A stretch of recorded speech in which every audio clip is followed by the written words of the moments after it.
領域展開 jujutsu kaizen കാണുന്നവർക്കറിയാം അതിനകത്ത് ഒരുപാട് complicated ആയിട്ടുള്ള കൺഫ്യൂസിംഗ് ആയിട്ടുള്ള കാര്യങ്ങളൊക്കെ ഉണ്ട്. അതുകൊണ്ട് തന്നെ അതൊക്കെ എക്സ്പ്ലെയിൻ ചെയ്യാൻ വേണ്ടിയിട്ട് വോയിസ് ഓവർ നറേഷനും വരാറുണ്ട്. മാംഗയ്ക്കകത്താണെങ്കിലും ഓരോന്നിൻ്റെ എക്സ്പ്ലനേഷൻസും പല പാനൽസിലായിട്ടായിരിക്കും വരുന്നത്. അതിൽ ഇമ്പോർട്ടൻ്റ് ആയിട്ടുള്ള ഒരു കാര്യമാണ് ഡൊമൈൻ എക്സ്പാൻഷൻ. കേഴ്സ് യൂസേഴ്സിൻ്റെ ഇടയ്ക്ക് തന്നെ ഡൊമൈൻ എക്സ്പാൻഷൻ എന്ന് പറയുന്നത് ഒരു അൾട്ടിമേറ്റ് പവറായിട്ടാണ് കരുതപ്പെടുന്നത്. കാരണം ഡൊമൈൻ എക്സ്പാൻഷൻ അറിയാവുന്ന ഒരാൾക്ക് അത് അറിയാത്ത ഒരാൾക്ക് മേൽ വലിയൊരു അഡ്വാൻറ്റേജ് തന്നെ ഉണ്ടാവും. സോ എന്താണ് ഡൊമൈൻ എക്സ്പാൻഷൻ? അത് പറയുന്നതിന് മുമ്പ് ഇന്നേറ്റ് ഡൊമൈൻ എന്താണെന്ന് പറയാം. ഇന്നേറ്റ് ഡൊമൈൻ എന്ന് പറയുന്നത് ഓരോ ആൾക്കാരുടെ ഉള്ളിലുള്ള ഒരു മെൻ്റൽ സ്പേസ് ആണ്. അത് കേഴ്സ് യൂസേഴ്സ് തന്നെ ആവണമെന്നില്ല, സാധാരണ ആൾക്കാരും ആവാം. ഓരോരുത്തരുടെ മൈൻഡിൽ ഒരു സ്പേസ് ഉണ്ടാവും, ഒരു പേഴ്സണൽ സ്പേസ്, ഒരു മൈൻഡ് പാലസ് എന്നൊക്കെ വേണമെങ്കിൽ പറയാം.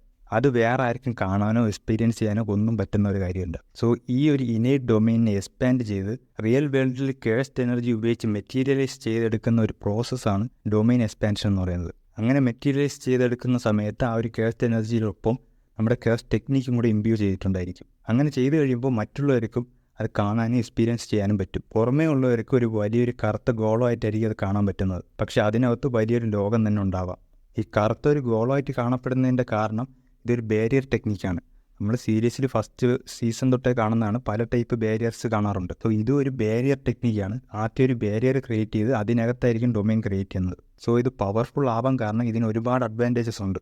ഈക്വലി പവർഫുൾ ആയിട്ടുള്ള രണ്ട് പേർ തമ്മിൽ ഫൈറ്റ് ചെയ്തുകൊണ്ടിരിക്കുമ്പോൾ അതിൽ ഒരാൾ ഡൊമൈൻ എക്സ്പാൻഷൻ ചെയ്യുവാണെങ്കിൽ ആ ഒരു ഡൊമൈനകത്ത് അയാൾക്കായിരിക്കും കൂടുതൽ പവർ. കാരണം ഓരോ ഡൊമൈനും അത് ക്രിയേറ്റ് ചെയ്ത ആളുടെ ഹോം ഗ്രൗണ്ട് ആയിരിക്കും. അയാൾക്കായിരിക്കും അതിനകത്ത് അഡ്വാൻറ്റേജ് കൂടുതലും. അതിന് നല്ലൊരു എക്സാമ്പിളാണ് ഫസ്റ്റ് സീസണിൽ മെഗിമി ഡൊമൈൻ എക്സ്പാൻഷൻ നടത്തുന്ന സമയത്ത് ആൾറെഡി അടിയൊക്കെ കൊണ്ടിരിക്കുകയായിരുന്നെങ്കിൽ പോലും ഡൊമൈനകത്ത് അവന് നല്ല രീതിക്ക് സ്പീഡും സ്ട്രെങ്തൊക്കെ കൂടാൻ പറ്റുന്നതായിട്ട് നമുക്ക് കാണാൻ കഴിയും. അതുപോലെ തന്നെ ഉള്ളൊരു കാര്യമാണ് ഡൊമൈനകത്തുള്ള ഒരു ഗ്യാരൻറ്റീഡ് ഹിറ്റ് അല്ലെങ്കിൽ ഷുവർ ഹിറ്റ് എന്നൊക്കെ പറയുന്നുണ്ട്. അതെന്താണെന്ന് വെച്ചാൽ ഈ ഡൊമൈൻ എന്ന് പറയുന്നത് കേഴ്സ്ഡ് എനർജി ഉപയോഗിച്ചിട്ടായിരിക്കും ക്രിയേറ്റ് ചെയ്യുന്നത്. അതുകൊണ്ട് തന്നെ ഒപ്പോണൻറ്റിൻ്റെ കേഴ്സ്ഡ് എനർജി ആയിരിക്കും ഈ ഡൊമൈൻ ടാർഗറ്റ് ചെയ്യുന്നത്. അല്ലാതെ മറ്റ് ഒബ്ജക്ട്സിനെയോ ആൾക്കാരെയോ ഒന്നുമല്ല ടാർഗറ്റ് ചെയ്യുന്നത്. ആ ആൾക്കാരുടെ ഉള്ളിലുള്ള കേഴ്സ്ഡ് എനർജിയെ മാത്രമേ ടാർഗറ്റ് ചെയ്യുള്ളൂ. അതുകൊണ്ട് തന്നെ നമ്മളൊരു അറ്റാക്ക് ചെയ്ത് കഴിഞ്ഞാൽ അത് നമ്മുടെ ഒപ്പോണൻറ്റിനെ ഹിറ്റ് ചെയ്യുമെന്നുള്ളത് 100% ഉറപ്പാണ്. ഡൊമൈൻസ് ഇത്രയും പവർഫുള്ളൊക്കെ ആണെങ്കിലും അതിന് പുറമേ വലിയ സ്ട്രെങ്ത് ഉണ്ടാവണമെന്നില്ല. കാരണം ബാരിയേഴ്സ് പുറമേ കുറച്ച് വീക്കായിരിക്കും. കാരണം പുറമേ അതാരും ബ്രേക്ക് ചെയ്ത് ഉള്ളിലോട്ട് കയറാൻ പോകുന്നില്ല. അഥവാ കയറിയാലും അയാൾക്ക് അതിനകത്ത് ഡിസഡ്വാൻറ്റേജ് ആയിരിക്കും. അതുകൊണ്ട് ബുദ്ധി ഉപയോഗിക്കുന്ന ആരും അത് ചെയ്യാൻ പോകുന്നില്ല. പിന്നെ ഈ ഗ്യാരൻറ്റീഡ് ഹിറ്റിൽ നിന്ന് രക്ഷപ്പെടാനും വഴികളുണ്ട്. വേണമെങ്കിൽ സിമ്പിൾ ഡൊമൈൻ ഉപയോഗിച്ച് കഴിഞ്ഞാൽ കുറച്ച് നേരത്തേക്ക് ചെറിയൊരു ഡിഫൻസ് കിട്ടും.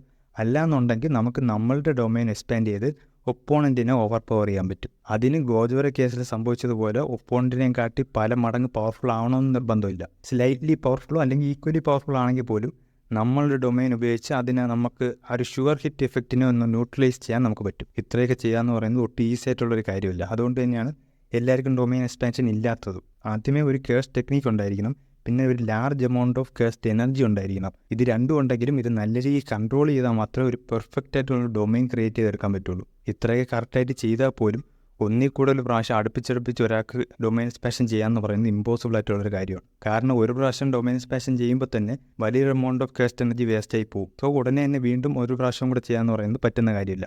അതിന് എക്സെപ്ഷൻസ് ആണ് ഗോജോയും സുഗുണയും. അവർക്ക് പല പ്രാവശ്യം ഡൊമൈൻ എക്സ്പാൻഷൻ അടുപ്പിച്ചടുപ്പിച്ച് തന്നെ ചെയ്യാൻ പറ്റും. അത് മാങ്കയിൽ ഓൾറെഡി കാണിച്ചിട്ടുമുണ്ട്.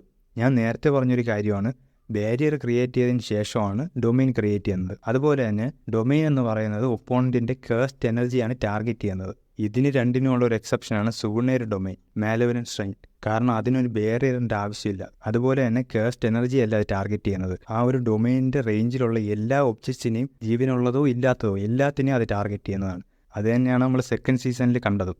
മഹാരാഗായിട്ടുള്ള ഫൈറ്റിനിടയ്ക്ക് ഡൊമൈൻ എക്സ്പാൻഷൻ നടത്തിയപ്പോൾ ചുറ്റുമുള്ള ബിൽഡിങ്സും വണ്ടികളും എല്ലാം നശിച്ചു പോയിട്ടുണ്ടായിരുന്നു. കാരണം സുഗുണയുടേത് കുറച്ച് യുണീക്കായിട്ടുള്ള ഒരു ഡൊമൈനാണ്. സോ ഇത്രയൊക്കെയാണ് ഡൊമൈൻ എക്സ്പാൻഷൻ.